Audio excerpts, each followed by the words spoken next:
Hi అండి అందరికీ. అందరూ ఎలా ఉన్నారు? ఈరోజు ఉలవ చారు చేస్తున్నాను. ఎలా చేస్తానో చూపించేస్తా, వచ్చేసేయండి.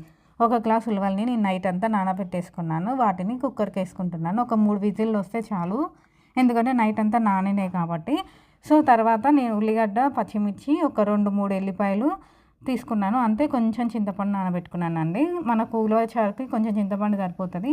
పులుపు ఎక్కువ తినేటోళ్ళు అయితే ఇంకొంచెం నానబెట్టుకోవచ్చు. తర్వాత 2 స్పూన్ల నూనె పోసుకొని ఎల్లిపాయ, కరివేపాకు ఫస్ట్ పోపు వేసుకున్నాను.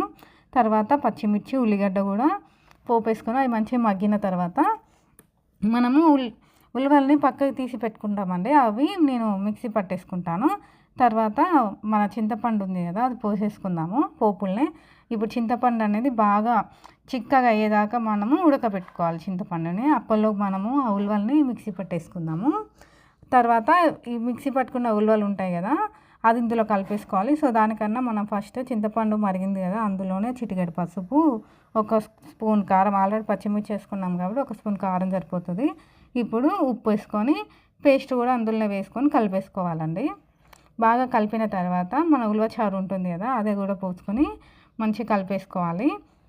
మనకు ఉలవలు ఆరోగ్యానికి ఎంతో మంచిదో తెలుసు కదండి అందరికీ. సో వారానికి ఒక్కసారి ఉలవ చారు తింటే చాలా మంచిది. ఇలా బాగా కలిపేసుకున్నాక ఒక 10 నిమిషాలు మనము చారుని బాగా మరగబెట్టుకోవాలి. చూసారు ఎంత బాగా మరుగుతుందో.